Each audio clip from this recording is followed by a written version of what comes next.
আজকে অনেকে বলে বিএনপির নেতারা আওয়ামী লীগের ক্ষমতা চলে গেলে নাকি পালাবার পথ পাবে না। বঙ্গবন্ধু কন্যার আজকের এই জন্মদিনে এই মঞ্চ থেকে বলতে চাই, বঙ্গবন্ধুর ডিঙ্গি নৌকাটাকে জাতির জনকের কন্যা জননেত্রী শেখ হাসিনা এটা জাহাজে পরিণত করেছে। এই জাহাজ সেই জাহাজ নয়, বিশ্বে একটা জাহাজ হয়েছিল টাইটানিক জাহাজ, সেটাও ডুবে গেছে। কিন্তু বাংলাদেশ আওয়ামী লীগের যে জাহাজ তৈরি করেছে সারা বাংলাদেশের বুকে, বাঙালির বুকে, এই জাহাজকে এত সহজে নড়বড় করার ক্ষমতা আপনারা রাখেন না। দু চারজন নেতা বক্তব্য দিচ্ছেন এয়ারপোর্টে নাকি আফগানিস্তানের মতো পালাবার, তালেবানের মতো নাকি আমরা পালাবার নাকি পথ পাবো না। আর আমরা পালিয়ে যাব কোথায়? আমরা বাংলাদেশ আওয়ামী লীগ বঙ্গবন্ধুর তৈরি দল, মুক্তিযুদ্ধের সপক্ষ, মুক্তিযুদ্ধের নেতৃত্ব দানকারী দল। আমরা মুক্তিযুদ্ধের সপক্ষের শক্তি, এই বাংলাদেশকে যারা স্বাধীন করেছে আমরা সেই দল করি, সেই করি।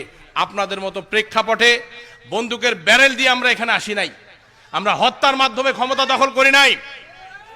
আপনারা হয়তোবা দেখছেন আমাদের মধ্যে, আওয়ামী লীগের মধ্যে দুই একটা জায়গায় আমাদের নিজেদের চেয়ার নিয়ে টানাটানি লাগে।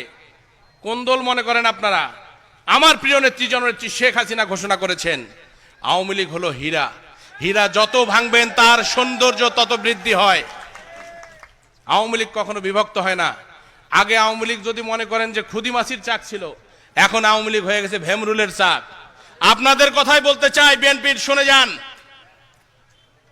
বিগত কত বছর তারেক জিয়া দেশের মাটিতে নাই, আস্ফালন করেন, কথাবার্তা বলেন, আরে রাস্তায় নেমে দেখেন না কেন? রাজপথে নামেন না কেন? এই আয়োজন আজকে নবাবগঞ্জ উপজেলা আওয়ামী লীগের এই অঞ্চলের মানুষ আপনারা জানেন। আপনারা অনেকে ঘোষণা করছেন যে শিবলি সাদিককে মন্ত্রী হিসেবে দেখতে চায়। বঙ্গবন্ধু কন্যা যেদিন নবাবগঞ্জ এবং বিরামপুরের মাটিতে শিবলি সাদিকের জন্য আসছে, আমার মন্ত্রিত্বের চেয়েও অনেক বড় কিছু আমি পেয়ে গেছি সেদিন। আমি বঙ্গবন্ধু কন্যার স্নেহ চাই, ভালোবাসা চাই, আমি আমার জনগণের ভালোবাসা চাই। আমার মন্ত্রিত্বর দরকার নাই, আমি অনেক ভালো আছি। মন্ত্রিত্ব নিতে গেলে সারা বাংলাদেশের যে দায়িত্ব, আমার মতো ক্ষুদ্র মানুষের সেটা সম্ভব নয়। আপনারা অনেক বড় স্বপ্ন দেখতে পারেন, কিন্তু আমি আপনাদের কাছাকাছি থাকতে চাই। এই করোনা মহামারীতে আমি এলাকা ছেড়ে, আপনাদেরকে ছেড়ে কোথাও যাই নাই। ওরা বলে পালাবার পথ পাবেন না। আর বিদেশে কয়জন মানুষ বাড়ি করছে একটু ভালো করে খবর নিয়ে দেখেন। আপনারা তো বাড়ি এখনই করে আছেন, তারেক জিয়া সপরিবারে তো এখনই আছে। আমাদের বাড়ি করার দরকার আছে। আমি শিবলি সাদিক, আমার বাপ একবার এমপি, আমি দুইবারের এমপি, স্বপ্নপুরীর মালিক। আপনাদেরকে ছেড়ে যাব না বলে বা ঢাকা শহরে থাকতে ইচ্ছা করে না বলে এখন পর্যন্ত ঢাকা শহরে নিজের একটা আবাসস্থল নিজের নামে রেজিস্ট্রি করি নাই। আপনারা দুর্নীতির কথা বলেন বিএনপির লোকেরা, যদি দুর্নীতি হতো এই বাংলাদেশ অন্ধকারচ্ছন্ন বাংলাদেশ ছিল। আপনাদেরকে বিদ্যুৎ দিয়েছে, শতভাগ বিদ্যুৎ দিয়েছে জননেত্রী শেখ হাসিনা। টাকা কোথা থেকে আসলো?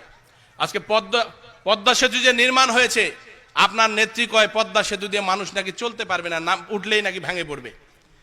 তা যদি আওয়ামী লীগ চুরি করে থাকে, এই টাকা কোথা থেকে আসলো? আমরা তো কারো কাছে ভিক্ষা করি নাই, কারো কাছে ঋণ নেই নাই। নিজের সক্ষমতার উপরে জাতির জনকের কন্যা যেভাবে তিনি দৃঢ় প্রতিজ্ঞাবদ্ধ হয়ে আপনাদের স্বপ্নের পদ্মা সেতু বাস্তবায়ন করে গেছেন।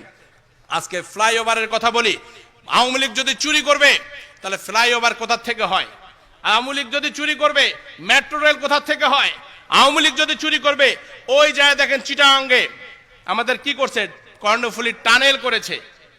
দেখে আসেন 3 লক্ষ কোটি টাকার যে উন্নয়ন বাজেট শেখ হাসিনা ঘোষণা করেছে, ওই চট্টগ্রামের যে সীতাকুণ্ডের আশপাশ দিয়ে যে কার্যক্রম সেখানে শুরু হয়েছে, বাংলাদেশকে এগিয়ে নিয়ে যাবার জন্য হাজার হাজার লক্ষ লক্ষ পরিবারকে ঘর করে দিয়েছে। দু একটা ঘর কোনো জায়গাতে পানির কারণে ভেঙে পড়েছে, তাতে নাকি দুর্নীতিতে শেষ হয়ে গেছে। আমাদের চেহারা দেখলে বোঝা যায় না আজ দেশ এগিয়ে গেছে কি না গেছে। বছরের প্রথম দিনে বই, আজ দিনাজপুর জেলায় শতভাগ বয়স্ক ভাতা, বিধবা ভাতার নেত্রী আমাদেরকে প্রদান করেছেন। এত টাকা চুরি করলাম, আর আপনারা বিদ্যুৎ দেওয়ার কথা বলে খাম্বা লিমিটেড তারেক জিয়া যে করেছিলেন, সে খাম্বা তো বোধহয় এখনো খোঁজ করলে ওই সেই ঠাকুরগাঁও পঞ্চগড়ে পাওয়া যাবে। খাম্বা পড়ে আছে কিন্তু বিদ্যুৎ দিতে পারেন নাই। আপনারাই বলেন আমরা পালাবার পথ পাবো না। ভীমরুলের চাকে হাত দিয়েন না। বহু করেছেন, গণতন্ত্রের কথা বলেন, ভোট চুরির কথা বলেন। মনে নাই 1996 সালের 15ই ফেব্রুয়ারিতে আপনারা কি করেছিলেন? আমি সেই সময় মোস্তাফিজুরের সন্তান, এই যে এখানে এখনো মোজাম্মেল চাচা আছে, দবরুল চাচা সহ আমরা 50-60 জন, তাদের নেতৃত্বে আমরা বিরোধিতা করেছিলাম। আপনাদের ভোট হইতে দেই নাই নবাবগঞ্জের মাটিতে। ওই ছোটবেলায় আপনাদের সমস্ত কিছু আমরা ছিনিয়ে নিয়েছিলাম। প্রকাশ্যে বলছি, ভোট চুরির ইতিহাস আপনাদের ইতিহাস। আমরা নির্বাচন দিয়েছি, আপনারা অংশগ্রহণ করেন নাই, ট্রেন ফেল করেছেন একবার। আর দ্বিতীয়বার আসতে আসতেই 11টার সময় অনেক জায়গা থেকে প্রত্যাহার করেন, কয় আমরা ভোট প্রত্যাহার করলাম।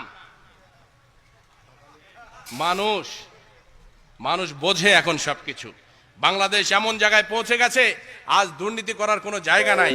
আজকে যেখানেই কোনো অসঙ্গতি হয়, যেখানেই কোনো অনিয়ম হয়, সঙ্গে সঙ্গে একটা ক্যামেরা চালু হয়ে যায়। এত সস্তা মনে করিয়েন না। হাওয়া ভবন খুলে বাংলাদেশের মানুষকে লুটপাট করে যেখানে নিয়ে গেছেন বাংলাদেশকে। আমরা 5 বারের দুর্নীতিতে চ্যাম্পিয়ন হয়ে নাই, কিন্তু শেখ হাসিনা এই যাবৎ 40টার বেশি অ্যাওয়ার্ড পেয়েছে, শুধু নিজের দেশের জন্য নয়। আপনারা খোঁজ করে দেখেন, রোহিঙ্গা 12 লক্ষ রোহিঙ্গা, তাদেরকে জায়গা দিয়ে আজ পর্যন্ত তাদেরকে কিভাবে লালন পালন করছে। এই যে ভ্যাকসিন, আজকের দিনে কত 75 লক্ষ ভ্যাকসিন একই দিনে দেওয়া হচ্ছে জাতির জনকের কন্যার জন্মদিন উপলক্ষে, এবং প্রত্যেকটা ওয়ার্ডে দেওয়া হচ্ছে। আরে বাঙালি জাতিকে বলতে চাই, বাংলাদেশের মানুষকে বলতে চাই, যদি তারেক জিয়া ক্ষমতায় থাকতো, এই ভ্যাকসিন প্রতি টাকা না দিয়ে কিভাবে ভ্যাকসিন পেতেন সেটাও আপনারা টের পাইতেন।